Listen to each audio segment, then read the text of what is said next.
Dan Ustadz, kita lanjutkan lagi kajian kita di sore hari ini terkait masalah rukun puasa yang membatalkan puasa. Dan Ustadz, kalau mana tadi yang sudah berjalan?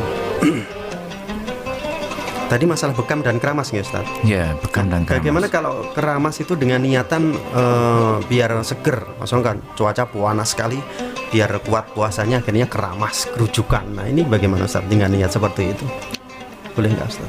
Boleh dan tidak apa-apa, karena mungkin cuacanya panas sekali akhirnya keramas.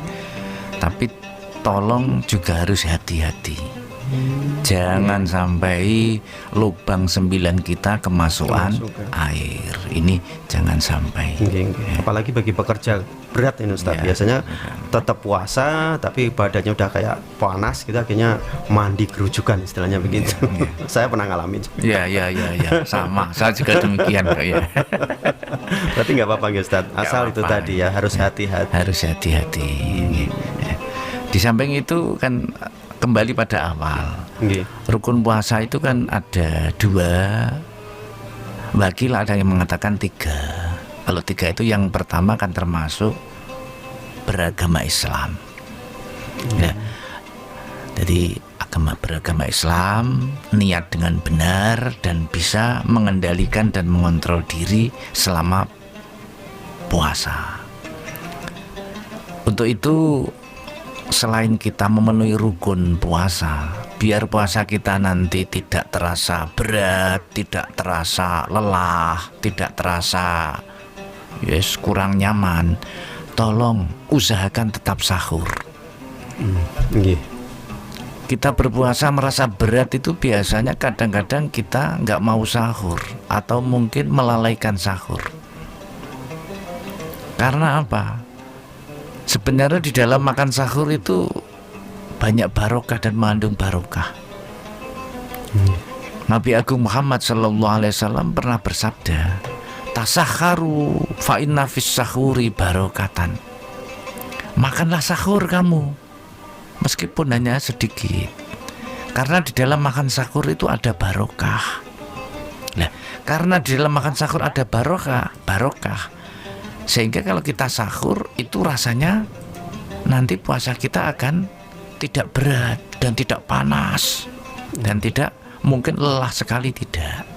Nah, setelah tidak lelah, tidak panas dan tidak berat, akhirnya kita akan bisa terhindar dari mungkin ingin keramas terus, mungkin ingin dekat air terus gitu. Untuk itu tolong kalau bisa tetap sahur. Dan sahur itu disunatkan pada waktu yang sudah akhir. Mengakhirkan sahur. Kalau berbuka kita kan disunatkan untuk segera menyegerakan, dan maghrib harus kita berusaha untuk segera membatalkan puasa. Meskipun hanya dengan seteguk air ya. Seteguk air atau 1 kurma. Tapi yang ini biasanya tidak usah dihimbau, itu sudah. Kalau semacam kita ini kan tidak usah dihimbau, kita kan kurang sudah setengah jam udah siap-siap. Termasuk ini kan sudah siap-siap kita ini. Dan mungkin yang lain saudara-saudara kita, mungkin pendengar kita kan juga demikian, ini sudah siap ini. Sudah siap. Mungkin menggarisbawahi kajian kita terkait masalah rukun puasa tadi Ustaz. Monggo. Belum, bentar. Monggo. Terima kasih Mas Chandra. Ya, sebelum kita mengundurkan diri, alangkah baiknya kita simpulkan bahwa supaya puasa kita sah dan diterima di sisi Allah, kita harus mematuhi dan memenuhi rukun puasa kita. Tadi saya sampaikan bahwa rukun puasa kita ada 2, ada yang mengatakan ada 3. Kalau 3 itu yang pertama harus beragama Islam. Kalau 2 itu berarti yang pertama adalah niat dengan benar. Untuk itu tolong kita setiap malam usahakan niat puasa dengan benar. Ya. Karena apa? Nabi Agung pernah bersabda, malam yajma'is siyam qoblal fajri fala siyama lahu. Barang siapa tidak membulatkan niat mengerjakan puasa sebelum waktu fajar, maka ia dikatakan tidak berpuasa dengan sah. Untuk itu monggo setiap malam usahakan tetap niat nawaitu somawuddin, niat ingsun poso Ramadan. Ini yang pertama. Yang kedua, rukun dari puasa adalah mau menahan diri mulai dari terbitnya fajar sodik sampai terbenamnya matahari. Dalam hal ini kadang-kadang kita banyak yang bertanya di dalam lubuk hati.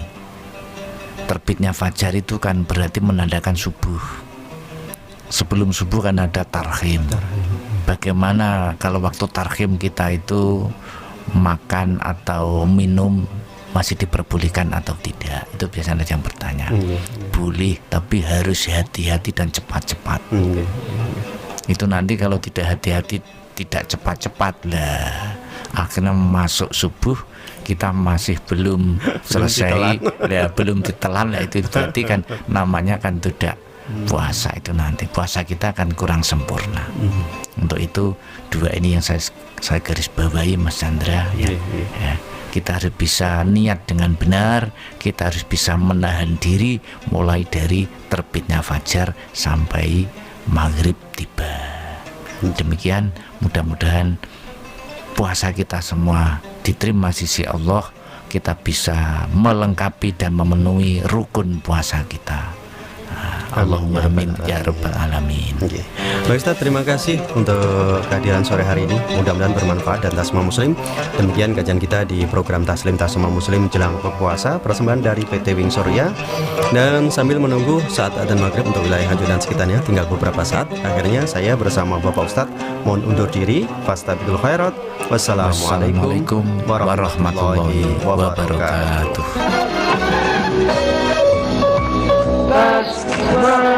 Radio.